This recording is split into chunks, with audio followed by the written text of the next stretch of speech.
तो जब आपका मैटर सुप्रीम कोर्ट में आया तो आपने पिटीशन लगाया कि साहब ये लॉ है, ये फैक्ट है, ये आपके बाइंडिंग प्रेसिडेंट है, आपने लॉ बनाया, ऐसे केस में निर्दोषों के खिलाफ की केस खारिज करके पुलिस पर, शिकायतकर्ता पर और सरकारी वकील पर कार्रवाई होनी चाहिए, मुझे कॉम्पेंसेशन मिलना चाहिए।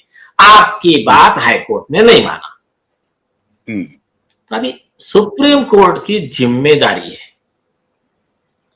कोई डिस्क्रिशन मतलब सुप्रीम कोर्ट ने खुद नहीं कहा, कोई भी जज ऐसा काम नहीं कर सकता। What pleases the Prince has the force of the law. तुम कोई ये नहीं हो, राजा नहीं हो, तुम राजकुमार नहीं हो कि मेरे मन को भाया वही कानून नहीं। उन्होंने कहा, सुप्रीम कोर्ट ने स्टेट बैंक ऑफ त्रावणकोर में मेडिकल काउंसिल का जजमेंट 2018 का, तो मेडिकल काउंसिल 2016 है, स्टेट बैंक ऑफ त्रावणकोर और सीबी मैथ्यू का 2018 का है।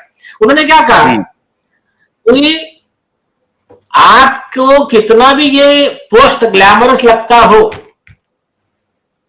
लेकिन ये जो पोस्ट है, ये पोस्ट जिम्मेदारी का है और आपको कानून के दायरे में रह के काम करना है। आपने शपथ क्या ली है? मैं अपने पद का निर्वहन किसी को फियर, फेवर, अफेक्शन, इलविल के बिना कॉन्स्टिट्यूशन और लॉ के हिसाब से करूंगा। अब सोममित्तल में 3 जज बेंच सुप्रीम कोर्ट ने कहा कि लॉ मतलब क्या है। सुप्रीम कोर्ट ने जो लॉ बनाया और एक जजमेंट दिया, वो भी लॉ ऑफ द लैंड है, आर्टिकल 141 ऑफ द कॉन्स्टिट्यूशन में। तो सुप्रीम कोर्ट का कोई भी जज कोई भी आदेश लिखने से पहले खुद वेरीफाई कर ले कि मैं जो ऑर्डर लिख रहा हूं उसके कॉन्ट्ररी कोई लॉ है या नहीं है, या फिर किसी व्यक्ति ने अगर कोई लॉ नहीं भी बोला तो भी करेक्ट लॉ अप्लाई करने की जिम्मेदारी सारे जजेस की है। Forget about high court, supreme court. अब होता क्या है यहां पर, आपका पिटिशन है, हाँ, we don't see any reason, SLP dismissed, एक लाइन का ऑर्डर होता है। अब आगे का जो का, अब एक लाइन का ऑर्डर है तो जो हर व्यक्ति का फंडामेंटल राइट है वन अपील का, अपील मतलब क्या है, आपकी पूरी बात सुन के रीजन ऑर्डर करना चाहिए। रीजन ऑर्डर में सुप्रीम कोर्ट ने 50 जजमेंट देके रखे हैं कि आपको ऑर्डर में होना क्या चाहिए। इस पार्टी ने क्या कहा, अब अपोजिट पार्टी सरकार या अपोजिट वकील, उनका क्या कहना है, इस पर लॉ क्या कहता है और मेरा ओपिनियन क्या है। ये 4 चीजें जब तक ऑर्डर में रहती नहीं है वो कोई ऑर्डर है ही नहीं। Non reason order is violation of fundamental human rights of the parties. ये किसने कहा है? ये सुप्रीम कोर्ट ने ऑलरेडी रूल बना दिया है। 50 जजमेंट है, 50 जजमेंट है, सुनो। अच्छा, मतलब वन लाइन का जजमेंट तो हो ही नहीं सकता है, हो ही नहीं सकता। रिजल्ट जजमेंट आपको देना ही पड़ेगा। उसका अधिकार है, राइट टू नो। मैंने लिए वाला ग्राउंड आपको पसंद क्यों नहीं आया? आप जज हो ना भाई, आप राजा तो हो नहीं कि भाई नहीं, yes. मैं बाउंड नहीं हूं किसी को बताने में। 5 जज बेंच सुप्रीम कोर्ट का सुभाष चंद्र अग्रवाल वर्सेस वो चीफ इंफॉर्मेशन कमिश्नर में क्लियर बोलता है कि तुम आप सुप्रीम कोर्ट के जज हो गए तो भी आप पब्लिक सर्वेंट हो ना, तो आपको तो सारे नियमों से बंधे हुए हो। और कोर्ट किसके लिए बने हैं? कोर्ट तो लिटिगेंट के लिए, जनता के लिए बने हैं ना। तो हो गया। आप उसमें लिखा है कि reason is heart beat of the judgment without which it becomes lifeless. हो गया। लाइफलेस मतलब यूजलेस। हाँ, यूजलेस। और उसने बोला ये विशेड हो गया कोई, ये this is no judgment in the eyes of law, ये खुद सुप्रीम कोर्ट ने बोला। आप भी कहा जजमेंट है विशाल पटेल का। में जो आपके पत्र को जो लिया है, ये पत्र को पीआईएल में कन्वर्ट कैसे किया और उसका फिर दिशा सुशांत से क्या रिश्ता है? नहीं रुके ना, रुके, एक एक मुद्दे पे आते। सुनिए, तो अभी अब सुप्रीम कोर्ट ने ये कानून बनाया, अब उसमें से क्या किया मालूम है क्या? कुछ एक दो जज ने जजमेंट में क्या लिख दिया,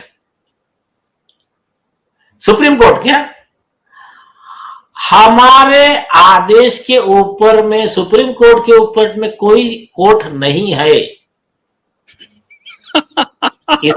इसलिए इसलिए हमको कोई रीजन देना बंधनकारक नहीं है।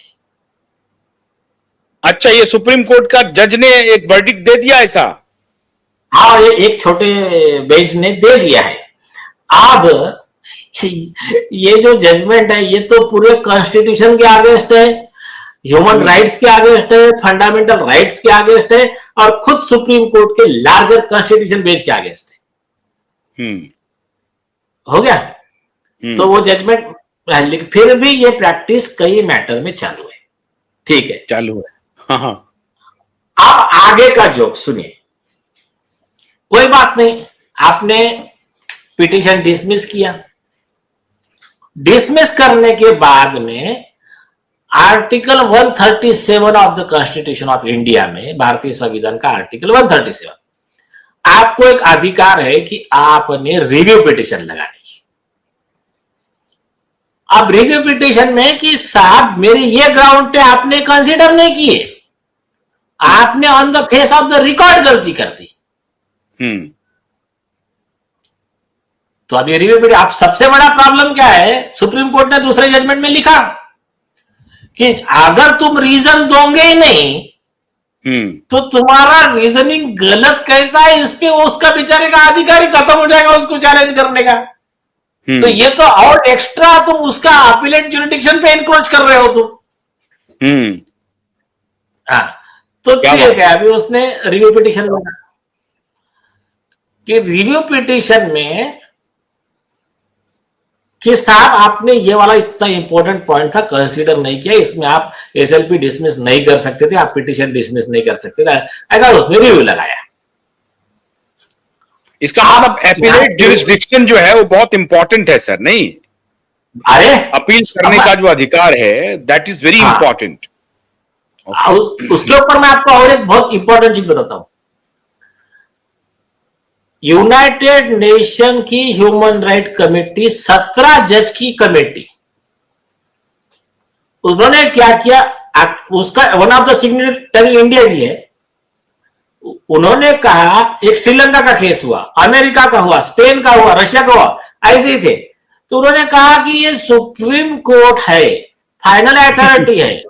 हाँ, तो आपने उसको देखो, रिव्यू अलग होता है कि जो जज के मन में आया वो डिस्क्रिशन में, हाँ लगा तो नहीं लगा तो, बोला discretionary jurisdiction is not the compliance of appellate jurisdiction.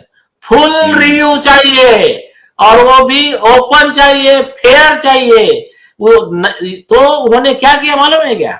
उन्होंने कहा आपने सिटीजन के इस फंडामेंटल राइट का वायलेशन किया, एक specific fair appellate remedy provide करो, और वो पूरा सरकार वहां की मिलके इस व्यक्ति को कॉम्पनसेट करे। ऐसे ऑर्डर पास हुए हैं, और वो ऑर्डर पास करने वाले 17 जज की जो कमेटी है उसमें इंडिया के जो चीफ जस्टिस ऑफ इंडिया थे पीएन भगवती साहब, वो वन ऑफ द मेंबर थे। समझे? अब ये हो गया कि वो तुम्हारे डिस्क्रिशन पे नहीं है, उसका फंडामेंटल राइट है, नहीं तो सरकार कॉम्पेंसेशन देने को बाध्य है। भले वो बाद में कंसर्न जज से सरकार वो कॉम्पेंसेशन वसूल सकती है, ऐसे भी केस लॉ है, खुद सुप्रीम कोर्ट ऑफ इंडिया के है। चलो अभी आते हैं मुद्दे पे। अब रिव्यू में अत्याचार की हद हो गई। अभी पहले तो एक है कि एसएलपी में अन्याय हो गया, रिव्यू में तो आपको अभी शॉक हो जाओगे आप, कई लोगों ने इस पॉइंट पे कभी बोला ही नहीं।